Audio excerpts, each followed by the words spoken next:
जय माता दी दोस्तों, हर हर महादेव। भाग 2।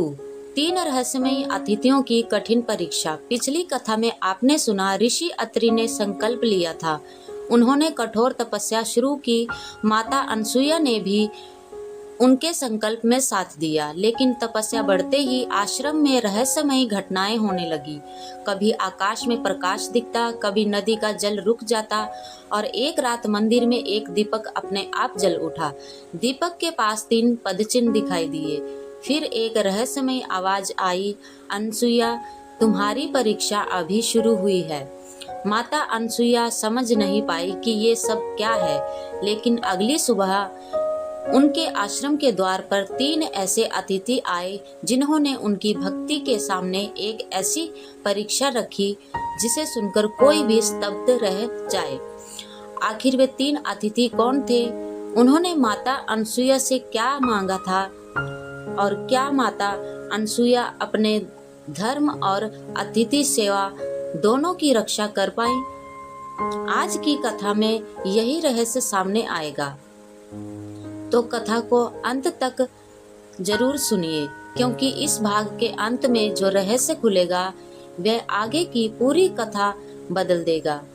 पिछली रात के बाद सुबह की पहली किरण आश्रम पर पड़ी।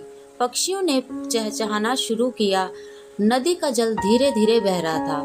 पेड़ों की पत्तियां हवा से हिल रही थी। सब कुछ सामान्य था, लेकिन माता अनसुईया पूरी रात सो नहीं पाई थी। उनके मन में वही आवाज गूंज रही थी, तुम्हारी परीक्षा अभी शुरू हुई है। उन्होंने मंदिर की ओर देखा। रात में जहां दीपक जल रहा था वहां अब कुछ भी नहीं था। 3 पद चिन्ह भी गायब हो चुके थे। अनसुईया ने हाथ जोड़कर कहा, हे प्रभु, यदि ये आपकी इच्छा है तो मुझे सत्य का मार्ग दिखाइए। उसी समय पीछे से ऋषि अत्रि की आवाज आई, अनसुईया। वे तुरंत पलट गई। ऋषि अत्रि उनके सामने खड़े थे। उनके चेहरे पर अलग ही तेज दिखाई दे रहा था। अनसुईया ने पूछा, स्वामी, आप जाग गए? ऋषि अत्रि बोले, हाँ, आज मन बहुत शांत है। अनसुईया कुछ कहना चाहती थी, लेकिन वे रुक गई। ऋषि अत्रि ने पूछा, क्या बात है? अनसुईया ने धीरे से कहा, स्वामी, कल रात कुछ हुआ था।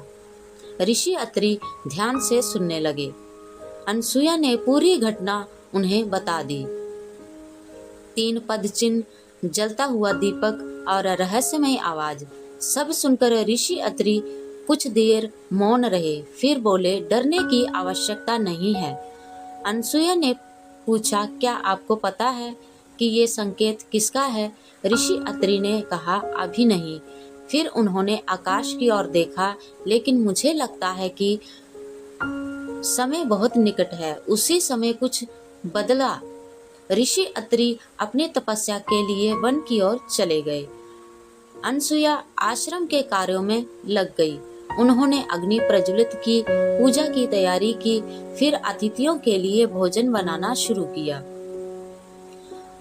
उन्हें बिल्कुल पता नहीं था कि आज का दिन उनके जीवन का सबसे महत्वपूर्ण दिन बनने वाला है। वन में हल्की हवा चल रही थी। तभी आश्रम के बाहर से कदमों की आवाज आई। देवी अनसुईया ने बाहर आकर देखा। सामने 3 साधु खड़े थे। तीनों वृद्ध दिखाई दे रहे थे। तीनों के चेहरों पर अलग प्रकार का तेज था। एक साधु के हाथ में कमंडल था, दूसरे के हाथ में जपमाला थी, तीसरे के कंधे पर एक छोटा सा झोला था। अनसुईया तुरंत उनके पास गई। उन्होंने हाथ जोड़कर कहा, महात्माओं का स्वागत है। तीनों साधुओं ने उन्हें आशीर्वाद दिया। पहले साधु ने कहा, माता, हम बहुत दूर से आए हैं। अनसुईया ने कहा, आप थके होंगे। दूसरे साधु ने कहा, हाँ माता, हमें भूख भी लगी है। अनसुईया ने मुस्कुराकर कहा, तो पहले भोजन कीजिए। उन्होंने तीनों को आश्रम में बैठाया, जल से उनके चरण धोए और भोजन की तैयारी करने लगी। लेकिन तीनों साधु एक दूसरे की ओर देखते रहे, मानो वे किसी विशेष क्षण की प्रतीक्षा कर रहे हो। अनसुईया ने भोजन तैयार किया। उन्होंने पत्तलों पर भोजन परोसा। सादा भोजन था, लेकिन उसमें उनकी श्रद्धा मिली हुई थी। उन्होंने कहा, महात्माओं, कृपया भोजन ग्रहण करें। तीनों साधुओं ने भोजन की ओर देखा, लेकिन किसी ने भोजन ग्रहण नहीं किया। अनसुया ने विनम्रता से पूछा, क्या भोजन में कोई कमी रह गई है? पहले साधु ने कहा, भोजन में कोई कमी नहीं है। दूसरे ने कहा, आपकी सेवा भी बहुत श्रद्धापूर्ण है। तीसरे साधु ने कहा, लेकिन हम एक विशेष शर्त पर ही भोजन करेंगे। अनसुया थोड़ी चौंकी। उन्होंने पूछा, शर्त? पहले साधु ने कहा, हाँ माता। अनसुया ने हाथ जोड़कर कहा, आप अतिथि हैं, अपनी इच्छा बताइए। तीनों साधु फिर एक दूसरे को देखने लगे। कुछ क्षण तक कोई नहीं बोला। फिर पहले साधु ने कहा, क्या आप हमारी इच्छा पूरी करने का वचन देंगी? अनसुया ने तुरंत उत्तर नहीं दिया। उन्होंने कहा, यदि इच्छा धर्म के भीतर है तो मैं अवश्य पूरी करूंगी। तीसरे साधु ने मुस्कुराकर कहा, हमें इसी उत्तर की उम्मीद थी। देवी अनसुया को अब और अधिक आश्चर्य हुआ। देवी अनसुया ने पूछा, महात्माओं, आप आखिर चाहते क्या हैं? पहले साधु ने कहा, पहले ये बताइए कि आप अतिथि सेवा को सबसे बड़ा धर्म मानती हैं? अनसुया ने कहा, अतिथि में भगवान का स्वरूप देखना चाहिए। दूसरे साधु ने कहा, और यदि अतिथि की इच्छा बहुत कठिन हो? अनसुया बोली, तब भी धर्म की मर्यादा नहीं छोड़नी चाहिए। तीसरे साधु ने कहा, और यदि अतिथि की इच्छा आपकी परीक्षा बन जाए? अनसुया ने शांत स्वर में कहा, तो मैं भगवान का नाम लेकर उस परीक्षा का सम्मान करूंगी। तीनों साधुओं ने एक साथ उनकी ओर देखा। उनके चेहरे पर हल्की मुस्कान थी, मानो उन्हें अपने प्रश्न का उत्तर मिल चुका हो। उधर वन में ऋषि अत्रि ध्यान में बैठे थे। उनकी सांसें शांत थी, मन परमात्मा में एकाग्र था। तभी उनके सामने फिर वही दिव्य प्रकाश आया। पहले एक प्रकाश, फिर दूसरा, फिर तीसरा। तीनों प्रकाश एक दूसरे के पास आए और फिर एक विशाल दिव्य आभा में बदल गए। ऋषि अत्रि के अंतर्मन में एक विचार उठा, क्या मेरी तपस्या स्वीकार होने वाली है? उसी क्षण उन्हें मानो किसी दिव्य शक्ति की उपस्थिति महसूस हुई, लेकिन कोई शब्द नहीं आया। ऋषि अत्रि ने आंखें बंद रखी। उन्होंने कहा, हे परमात्मा, मेरी इच्छा केवल आपकी कृपा है। फिर वे दोबारा गहन ध्यान में चले गए। उधर माता अनसुया के सामने तीनों साधु बैठे थे। अब उनका व्यवहार पहले जैसा सामान्य नहीं लग रहा था।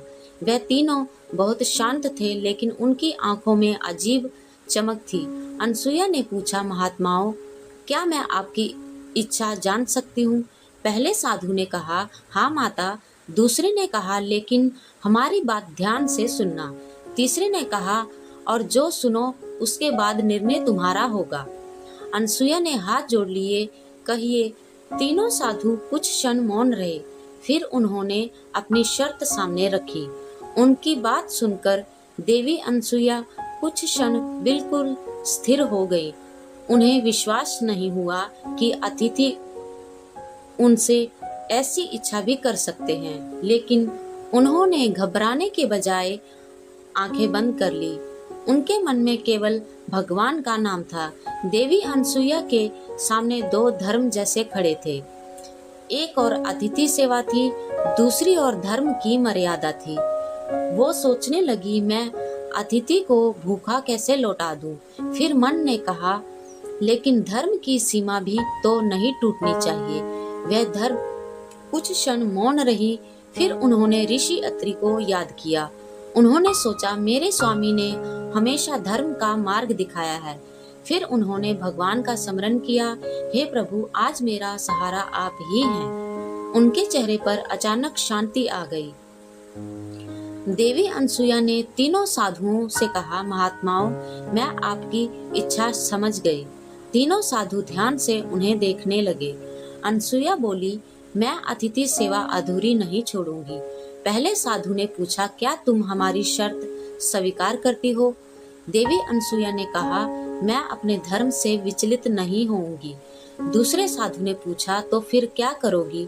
अनसुया भगवान का नाम लिया। उन्होंने कहा, जहाँ भक्ति सच्ची हो वहाँ भगवान स्वयं मार्ग दिखाते हैं। तीनों साधु कुछ क्षण के लिए मौन हो गए।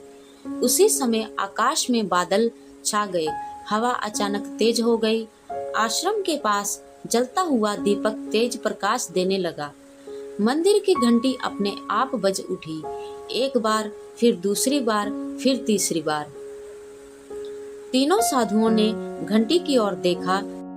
देवी अनसुया ने भी मंदिर की ओर देखा।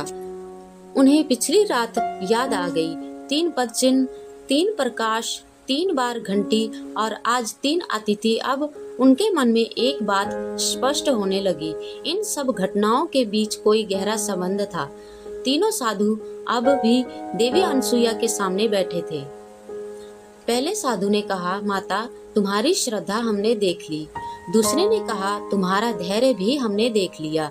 तीसरे ने कहा, लेकिन परीक्षा अभी पूरी नहीं हुई। देवी अनसुया ने पूछा, और क्या परीक्षा बाकी है? पहले साधु ने कहा, तुम्हें अपने मन को पूर्ण स्थिर रखना होगा। अनसुया ने कहा, मैं प्रयास करूंगी। दूसरे साधु ने कहा, तुम्हें किसी पर क्रोध नहीं करना होगा। देवी अनसुया बोली, मैं क्रोध नहीं करूंगी। तीसरे साधु ने कहा, और तुम्हें ये भी स्मरण रखना होगा कि अतिथि के रूप में जो सामने बैठा है उसमें भी भगवान है। देवी अनसुया ने सिर झुका लिया, मैं यही मानती हूँ। तीनों साधु एक बार फिर मुस्कुराए। उसी समय आश्रम के बाहर एक सूखा पेड़ था। वर्षों से उस पेड़ पर एक भी फूल नहीं आया था, लेकिन अचानक उस पेड़ पर एक एक करके फूल खिलने लगे। अनसुया ने पीछे मुड़कर देखा। तीनों साधु भी उस पेड़ को देख रहे थे। पहले साधु ने कहा, जिस आश्रम में भक्ति सच्ची हो वहाँ प्रकृति भी बदल जाती है। देवी अनसुया ने कहा, ये मेरी शक्ति नहीं है। दूसरे साधु ने पूछा, तो किसकी शक्ति है? अनसुया ने कहा, मेरे प्रभु की। तीसरे साधु ने गंभीर स्वर में कहा, यही उत्तर तुम्हारी सबसे बड़ी शक्ति है। उधर ऋषि अत्रि अचानक ध्यान से उठे। उन्हें आश्रम की ओर से एक दिव्य संपद महसूस हुआ। उन्होंने आंखें खोली, आकाश की ओर देखा, फिर उन्होंने आश्रम की दिशा में कदम बढ़ाए। लेकिन कुछ दूर जाने के बाद उन्हें लगा कि कोई अदृश्य शक्ति उन्हें रोक रही है। ऋषि अत्रि ने आंखें बंद कर ली। उन्होंने भीतर से पूछा, हे प्रभु, क्या ये आपकी इच्छा है कि मैं अभी आश्रम ना जाऊं? मन के भीतर एक शांति उतर आई। ऋषि अत्रि समझ गए मुझे प्रतीक्षा करनी होगी, और वे फिर ध्यान में बैठ गए। अब तीनों साधु अपनी शर्त दोहरा चुके थे। अनसुया ने गहरी सांस ली। उन्होंने भगवान का नाम लिया, फिर बोली, मैं किसी अतिथि को भूखा नहीं जाने दूंगी। तीनों साधुओं ने उनकी ओर देखा। अनसुया ने आगे कहा, लेकिन मैं अपने धर्म की मर्यादा भी नहीं छोड़ूंगी। पहले साधु ने पूछा, क्या तुम्हें अपने निर्णय पर विश्वास है?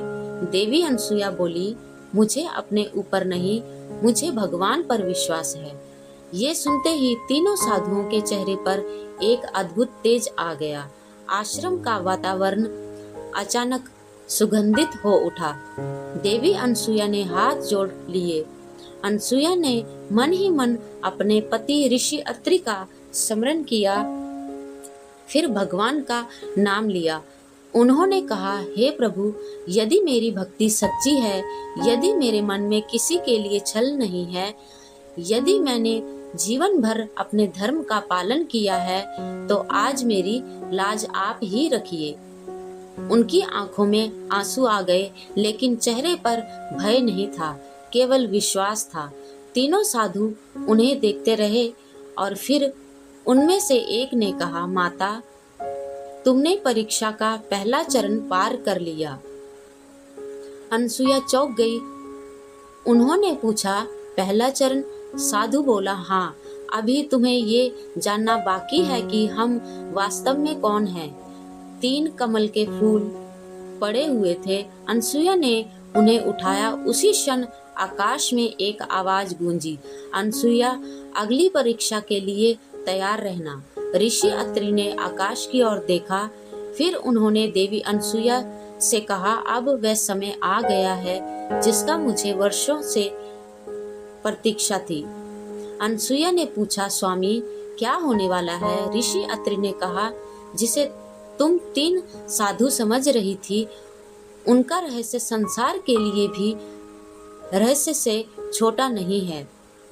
देवी अनसुया ने पूछा, तो वे कौन थे? ऋषि अत्रि ने आंखें बंद कर ली और बोले, अभी नहीं, ये रहस्य अगले चरण में खुलेगा। लेकिन उन्हें भी नहीं पता था कि अगली परीक्षा में माता अनसुया को ऐसी परिस्थिति का सामना करना पड़ेगा जहां उन्हें अपनी भक्ति, बुद्धि और धर्म तीनों की परीक्षा देनी होगी।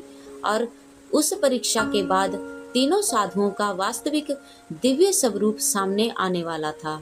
आखिर वे तीनों साधु कौन थे? माता अनसुया ने उनकी कठिन शर्त का सामना कैसे किया और ऋषि अत्रि की तपस्या का 3 प्रकाश से क्या संबंध था?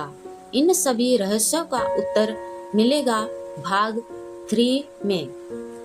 तब तक याद रखिए, जिस भक्त का विश्वास भगवान पर अटल हो, उसके सामने कठिन से कठिन परीक्षा भी छोटी हो जाती है। जय माता अनसुया, जय ऋषि अत्रि, हर हर महादेव, जय श्री हरि। भाग 2 समाप्त।